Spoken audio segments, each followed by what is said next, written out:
고대로부터 지금까지 많은 철학자들과 과학자들은 인류가 어떻게 생겨났는지에 관해서 탐구를 해왔죠. 하지만 어떤 종교에서도 우리가 속한 이 지구를 포함한 엄청난 우주를 누가 언제 창조했는지에 관해서 구체적으로 진술한 기록은 없습니다. 물론 신화를 보게 되면은 창조에 관한 내용이 기록이 되어 있지만 기술 방식을 볼 때 전혀 터무니가 없는 그야말로 어린이의 동화와도 같은 그런 내용이 대부분이죠. 하지만 성경은 맨 앞장, 맨 앞구절에 이렇게 간단하게 선포하고 있습니다. 창세기 1장 1절입니다. 태초에 하나님이 천지를 창조하시니라. 하나님의 말씀은 아주 간단 명료합니다. 이보다 더 간단한 수는 없죠. 이보다 더 고민이 안 되는 쉬운 이해 방법도 없습니다. 이 말씀을 본 우리는 이제 선택을 해야죠.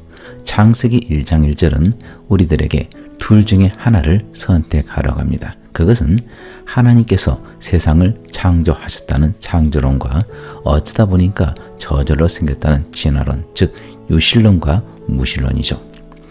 인생을 진지하게 살아가는 사람이라면 누가 복음을 전해주지 않아도 그 마음 안에 하나님을 향한 경외함을 가질 것입니다.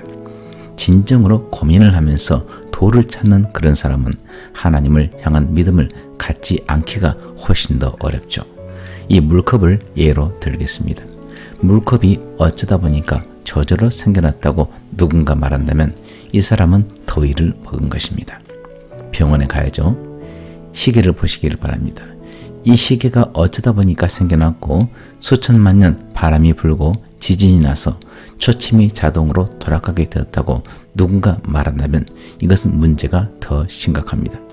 그런데 틀에 핀 한 송이의 꽃을 분석해 보면은 이 컵보다, 이 시계보다 훨씬 더 복잡하고 정교하게 만들어져 있습니다. 사람들은 이 컵의 성분과 이 시계의 성분을 알고 제조 방법을 알기 때문에 이것들을 만들었지만 꽃 한 송이에 대한 제조 방법을 아는 사람은 누구도 없고 실제 이것을 제조한 사람도 없습니다. 시계는 안에 어떤 부품이 있는지 다 알지만 과학자들은 아직도 들꽃에 투입된 그 많은 부품들을 알지 못하고 있습니다. 그런데 진화론자들은 이렇게 말하죠. 어쩌다 보니까 수십만 년이 수억 년이 지나다 보니까 만들어졌다고 합니다. 시계보다 훨씬 정교한 꽃, 그래서 아무도 아직도 만들어지 못한 그 꽃. 하지만 그보다 더 정교한 사람이 어쩌다 보니까 진화로 만들어졌다고 합니다. 참으로 대단한 상상력이죠. 그런데 그렇게 말하는 어떤 사람도 치료를 받기 위해서 아직 병원에 가지를 않았습니다. 어쩌다 만들어졌다는 말은 믿기가 참으로 어렵습니다. 불가능한 것을 믿으라고 하니까 저는 도저히 그런 말을 믿을 수가 없죠. 그런데 방금 읽은 창세기 말씀은 참으로 믿기가 쉽습니다. 하나님께서 천지를 창조하셨다라고 합니다. 하나님께서 이 우주와 지구를 창조하셨고 들에 핀 꽃도 다 설계하셔서 창조하셨고 동물들과 심지어 저와 여러분까지 다 만드셨다고 합니다. 간단하고 참으로 믿기가 쉽습니다. 창세기 1장 1절은 우리들에게 유실론과 무실론이 다 같이 신앙이고 그 중에서 하나를 선택하라고 합니다. 선택은 자유이지만 결과는 달라지게 되겠죠. 우주는 지구를 위해서 만들어졌습니다. 지구는 동물과 식물을 위해서 만들어졌죠. 동물과 식물은 사람을 위해서 만들어졌습니다. 즉, 온 우주는 사람을 위해서, 저와 여러분을 위해서 만들어진 것입니다. 그렇기 때문에 사람은 이 우주의 중심입니다. 이 광활한 우주는 우리를 위해서 하나님께서 만드신 최고의 선물이죠. 이 우주의 중심은 바로 우리들입니다. 그렇다면 이제 이 질문에 여러분은 답을 해야 됩니다. 온 우주가 만들어진 최종 목적이 우리를 위함이었다면 우리는 과연 누구를 위해서 만들어졌나요? 인류의 초기부터 지금까지 수많은 철학자들이 알고 싶어 했던 바로 그 질문입니다. 나는 왜 이 땅에 태어났고 나는 지금 어디로 가고 있고 죽은 후에 나는 어디로 갈 것입니까? 거기에 대한 해답을 이사야는 이렇게 기록하였습니다. 이사야서 43장 21절입니다.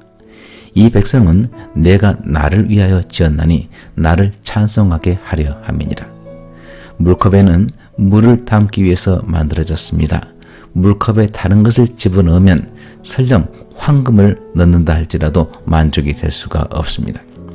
이와 같이 우리는 하나님을 찬송하기 위해서 지어진 사람들입니다. 하지만 거기에 아무리 재물을 채운다 할지라도 명예나 육신적인 쾌락을 채운다 할지라도 만족할 수가 없습니다. 왜냐하면 우리는 하나님을 찬송하기 위해서, 하나님을 닮기 위해서 지어진 사람이기 때문입니다. 하나님께서는 그분의 뜻을 이 창세기를 통해서 우리에게 계시하셨습니다. 창세 시대로부터 지금까지 하나님은 수없이 사람들에게 세상 쾌락과 권력과 부귀, 영화를 자기의 왕으로 삼지 말고 섬기지 말고 하나님만을 왕으로 섬기라고 하셨습니다. 하지만 아무리 말씀으로 경고하고 선지자들을 수없이 보내어 경고하셨지만 인류는 하나님을 왕으로 섬기지 않았습니다. 창세기 1장부터 11장에 걸쳐서 우리는 인류 역사를 보았습니다. 12장부터 50장까지 아브라함의 후손 통해서 만들어 가시는 하나님 나라의 역사를 보았습니다. 창세기는 바로 누구를 왕으로 섬기고 경배하며 살 것인지를 우리에게 묻는 그런 책입니다. 하나님을 찬송하는 것이, 하나님의 영광을 나를 통해서 나타내는 것이 내가 지어진 목적입니다. 오늘 당신이 순종하며 경배하며 살아야 하는 당신의 왕은 과연 누구입니까? 하나님인가요? 아니면 이 세상입니까?